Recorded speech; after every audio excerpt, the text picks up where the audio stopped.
नमस्कार दोस्तों, मैं आर्यन शर्मा और आप लोग देख रहे हैं पंकज स्टडी सेंटर। मेरे प्यारे दोस्तों, आज की इस वीडियो में हम लोग देखने वाले हैं कि संस्कृत में अनुवाद कैसे करें। बहुत सारे बच्चे का कमेंट रहता है कि सर संस्कृत में अनुवाद नहीं होता है, लेकिन अगर आप इस वीडियो को देखते हो तो 100% गारंटी के साथ बता रहा हूं कि संस्कृत में अनुवाद करने के लिए आप लोग को आ जाएगा। ठीक है, बस आप लोग को इस वीडियो को संपूर्ण देखना है। ठीक है, तो आइए सबसे पहले आप लोग को पता है अनुवाद करने के लिए बेसिक जानकारी जरूरी है। ठीक है, जैसे कि आप लोग को इंग्लिश में अनुवाद करने के लिए किस चीज की जरूरत पड़ती है, तो टेंस की जरूरत पड़ती है। तो इसमें भी संस्कृत में अनुवाद करने के लिए आप लोग को लकार की जरूरत पड़ेगा। लकार को ही इंग्लिश में आप लोग क्या कहते हैं, टेंस बोलते हैं, संस्कृत में लकार बोलते हैं और हिंदी में इसको काल बोलते हैं। ठीक है, बिल्कुल अच्छी तरह समझिएगा।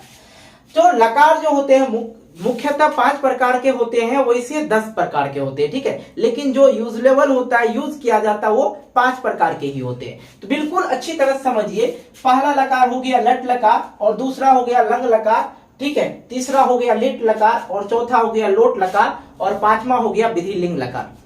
देखिए, अब इससे भी आप लोग को समझ में नहीं आया होगा, याद नहीं होगा, तो बिल्कुल आसान तरीका समझिए। लट लकार जिसको हिंदी में हम लोग बोलते हैं वर्तमान काल, क्या बोलते हैं, वर्तमान काल। और लंग लकार जिसको हिंदी में क्या बोलते हैं, भूतकाल, और इंग्लिश में बोलते हैं पास्ट टेंस। ठीक है, और लिट लकार जिसको हिंदी में बोलते हैं भविष्यत काल, और इंग्लिश में बोलते हैं फ्यूचर टेंस। अब यहां पे आ गया 2 सेंटेंस जो है, लोट लकार और विधि लकार। ठीक है, इसमें आज्ञार्थक वाला वाक्य रहेगा और इसमें चाहिए वाला वाक्य रहेगा। जैसे मुझे खाना चाहिए, मुझे पढ़ना चाहिए। आज्ञार्थक मतलब ऑर्डर देना, आदेश देना। ठीक है, तो इसमें जो रहेगा उसे पढ़ना चाहिए।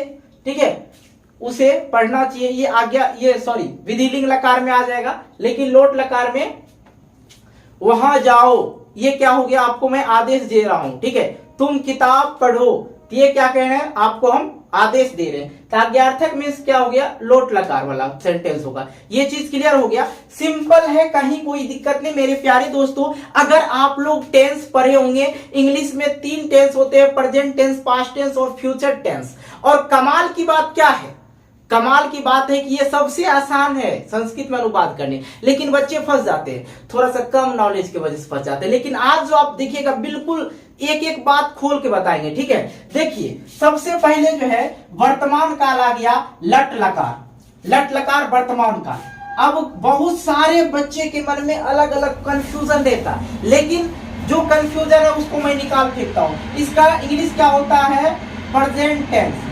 क्या होता है सर, प्रेजेंट टेंस। अब यहाँ पे एक और कंफ्यूजन आता है, सर इंग्लिश में प्रेजेंट टेंस के 4 भेद होते हैं और 4 तरह के सेंटेंस आते हैं, लेकिन संस्कृत में क्या होता है, एक ही तरह के सेंटेंस आएंगे। ठीक है, जैसे कैसे, देखिए यहाँ पे प्रेजेंट टेंस जो हो गया, वर्तमान काल हो गया, उसमें अलग अलग जो है प्रेजेंट इंडेफिनिट टेंस है, प्रेजेंट इम्परफेक्ट टेंस है, प्रेजेंट परफेक्ट टेंस है, प्रेजेंट परफेक्ट कंटिन्यूअस टेंस है। और सबका रूल अलग है, सबका बनाने का नियम अलग है, लेकिन सभी का अनुवाद लट लकार में होगा और नियम भी सेम ही रहेगा, एक ही नियम रहेगा। बात समझ में आ गया, क्लियर हो गया। आगे और चीज भी क्लियर करते हैं, जैसे मैं पढ़ रहा हूं, मैं पढ़ रहा हूं, मैं पढ़ता हूं, मैं पढ़ रहा हूं, प्रेजेंट इम्परफेक्ट टेंस में चल गया। मैं पढ़ता हूं प्रेजेंट इंडेफिनिट टेंस में है, तो दोनों का संस्कृत अनुवाद एक ही होगा, लेकिन इंग्लिश में दोनों का अलग हो जाता। आई रीड, और उसका क्या हो जाएगा, आई एम रीडिंग, मैं पढ़ रहा हूं। ठीक है, लेकिन इसमें एक ही होता है। कमाल की बात थी ना, समझ में आ गया, ये कंफ्यूजन दूर हो गई आप लोग को। आइए दूसरी चीज समझते हैं। यहां पे देख रहे हैं पुरुष। ठीक है, अब देखिए पुरुष जो होते हैं 3 प्रकार के होते हैं, इसको इंग्लिश में बोलते हैं पर्सन। क्या बोलते हैं, पर्सन। आप लोग पढ़े होंगे पर्सन। और पर्सन कितने प्रकार के, 3 प्रकार के, प्रथम पुरुष, मध्यम पुरुष और उत्तम पुरुष। ठीक है, प्रथम पुरुष, मध्यम पुरुष और उत्तम पुरुष। लेकिन सर क्या इंग्लिश की तरह है, नहीं है।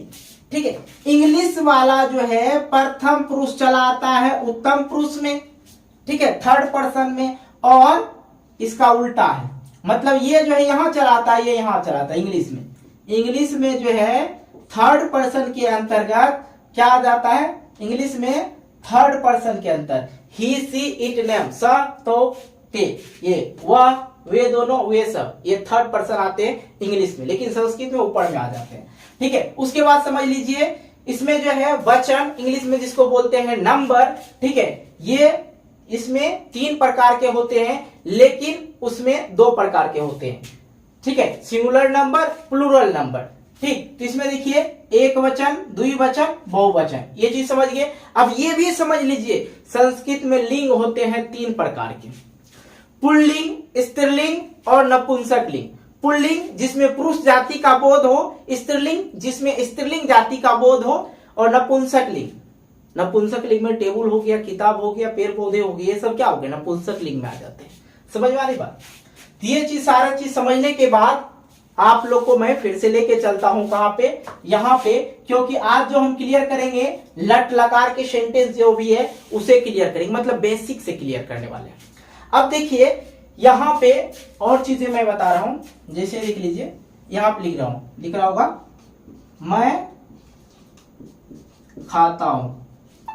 देखिए सारा डॉट अगर आप लोग का क्लियर नहीं हुआ तब कहना मेरे भाई, लेकिन वीडियो शुरू से लेकर अंत तक देखना।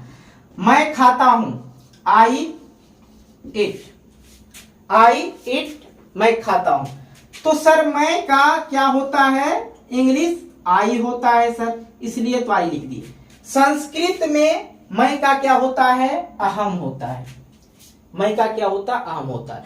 तो जो सेंटेंस है ये आप लोग को सब्जेक्ट जानना जरूरी होता है। तुम का क्या होता है, वह क्या होगा, हम का क्या होगा, मैं का क्या होगा, वे सब का क्या होगा, हम दोनों का क्या होगा, इसका संस्कृत जानना जरूरी है। आइए सबसे पहले वो चीज क्लियर कर लेते हैं। अब देखिए यहाँ पे जो है, यहाँ पे एक वचन में है स, द्विवचन में है तो, और बहुवचन में है ते। इसको याद करने का तरीका भी गजब का है, टेंशन मत लेना मेरे भाई, बस वीडियो देखते रहना।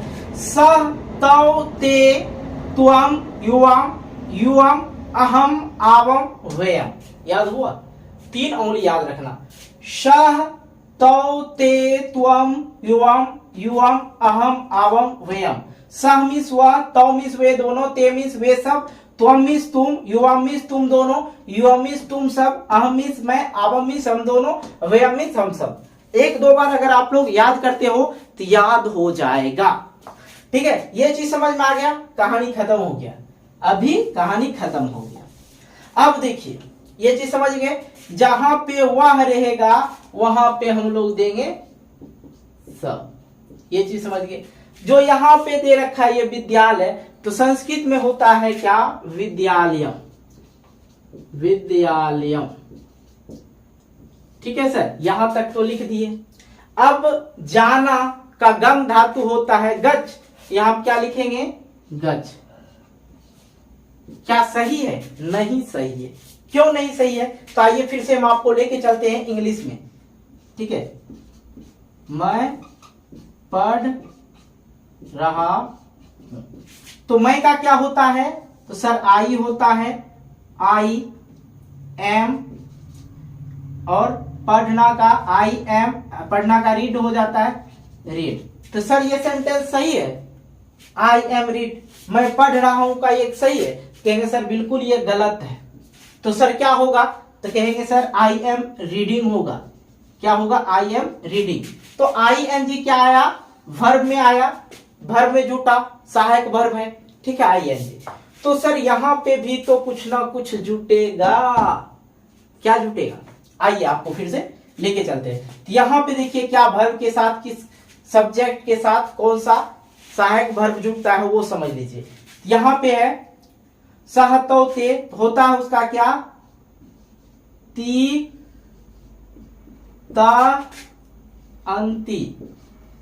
ठीक है, तीता अंति, और यहां लिखेंगे सी था थो। ठीक, बहुत आसान है इसे याद करना। आमी आवा, ठीक है, आमा। ये हो गया, मतलब जहां पे मैं रहेगा उसके वर्ब में आमी लगाएंगे। ठीक है, और जहां पे स है वह है, जहां पे सह लगाए सब्जेक्ट अगर स है तो उसके वर्ब के साथ, ठीक है, धातु के साथ ती जोड़ेंगे। ठीक है, संस्कृत में धातु बोलते हैं। जहां पे सब्जेक्ट जो है आपका तो है तो उसके धातु के साथ तह जो लगाएंगे, ठीक है। तो यहां पे देखिए क्या है, सह विद्यालयम, यहां पे क्या है, सह के साथ सहायक वर्ब क्या है, ती है, यहां क्या लगाएंगे, गच्छति। बिल्कुल क्लियर हो गया, कहीं कोई दिक्कत हुआ होगा? अब तो नहीं हुआ होगा। बस खेल इतना ही है, लट लकार का आपको बता रहे हैं, खेल बस इतना ही है, ये याद हो गया भैया, समझ में आ जाएगा, ठीक है। अब देखो, सह तौ ते त्वम युवम युवम अहम आवम वयम, एक बार ही याद करें, अलग सेंटेंस के अनुसार ये चेंज नहीं होता है, ठीक है। ऐसा नहीं है कि लंग लकार पढ़ेंगे तो सह वह का संस्कृत कुछ और हो जाएगा, नहीं होगा। अब देखिए स्त्रीलिंग में रहे, एक चीज और क्लियर करते हैं, सा हो जाता है स्त्रीलिंग में, अगर वह जाती है तो सा हो जाएगा, क्या हो जाएगा, सा हो जाएगा, क्लियर। तो ये चीज हो गया, समझ में आ गई बातें आप लोग को सारी, ये पूर्ण रूपेण, ये चीज नहीं चेंज होगा, चाहे लट लंग लकार में आ जाए तब फिर भी नहीं चेंज, लट लकार में आ जाए तब फिर भी सब्जेक्ट चेंज नहीं होता। ऐसा नहीं कि हम टेंस के अनुसार सब्जेक्ट चेंज नहीं होगा यहाँ पे, क्यों, जैसे कि आप लोग चाहे फ्यूचर में लिखो मैं जाऊंगा, ठीक है, मैं जाऊंगा, तो वही चीज वर्तमान में भी सब्जेक्ट का इंग्लिश क्या होगा, आई ही होगा, इसलिए चेंज नहीं होता है। क्लियर करना है, बहुत सारे कंफ्यूजन रहते हैं संस्कृत में बच्चे के मन से, वो निकाल रहे हैं, जो बच्चे जान रहे वो इग्नोर करना। ये चीज हो गया। तो बदलता क्या है, वर्ब वाला रूप बदलता है, ये सहायक धातु जो है ये बदलते जाता है, सब टेंस के अनुसार बदलते जाएगा, ठीक है। तो अभी हम लोग पढ़ रहे हैं लट लकार वर्तमान काल के टेंस, तो इसके अनुसार जो सहायक धातु है, ती ता अंति सी था थो आमी आवह आमा, ठीक है। सह तौ ते त्वम युवम युवम अहम आवम वयम। तो आइए, त्वम का यहाँ पे तुम का क्या हो जाएगा सर, त्वम हो जाएगा। पटना का पाटलिपुत्र या पाटलिपुत्रम, ठीक है, पाटलिपुत्रम। जाना का गच्छ होता है, गम धातु, ठीक है, गच्छ। अब देखिए तुम के साथ क्या लगा है, सी लगा हुआ, तुम के साथ सी, यहाँ पे क्या लगा देंगे, गच्छसि। देखिए कितना आसान था, बन गया। हम सब देखिए भैया कहाँ है, यहाँ है, वयम मीन्स हम सब, लिखेंगे यहाँ पे वयम, ठीक है, वयम, और पढ़ रहे हैं, ठीक है, पढ़ रहे हैं, तो वयम, और पढ़ना का क्या हो जाता है, पढ़ रहे हैं, तो पठ, और इसके साथ आमी लगा है, आमी, तो यहाँ क्या हो जाएगा, सॉरी आमा है ना, तब पठामा हो गया। क्लियर हो गया, सेंटेंस समझ में आ गया। मैं खाता हूं, मैं का क्या हो जाता है, अहम हो जाएगा। खाना का क्या हो जाता है, धातु खद हो जाता है, और सहायक धातु जो लगता है इसके साथ सी, आमी, क्या लगेगा, आमी, अहमिस मैं, और इसके सहायक वर्ब में क्या लगेगा, आमी, तो हम खदामी। क्लियर हो गया। तो देखिए कितना आसान था अनुवाद करना। अगर आप लोग इस वीडियो का जो टारगेट है मेरा कम से कम 500 लाइक का, अगर आप लोग 500 लाइक पूरा करते हो तो फिर इसका जो है लंग लकार भी आप लोग को बताएंगे, ठीक है। ऐसे तो आप लोग नहीं बनिएगा, ठीक है। इसलिए इस वीडियो पे कम से कम 500 का लाइक के टारगेट है, तो पूरा कर देना। उसके बाद आप लोग के लिए जो है इसका नेक्स्ट पार्ट आएगा, उसमें और भी गर्दा स्पीड में लेके चलेंगे, ठीक है। हालांकि अभी पंकज सर जो है थोड़ा सा बिजी है, आप लोग लास्ट वीडियो देखे होंगे तो पता होगा, इसलिए मुझे थोड़ा सा क्लास लेना पड़ा, ठीक है। तो वीडियो को लाइक कर देना, दोस्तों के साथ शेयर कर देना, और चैनल पर नए हो चैनल को सब्सक्राइब करके नोटिफिकेशन बेल को प्रेस करके ऑल कर लेना। मिलते हैं एक वीडियो को लेके, तब तक लिए बाय बाय, जय हिंद जय भारत।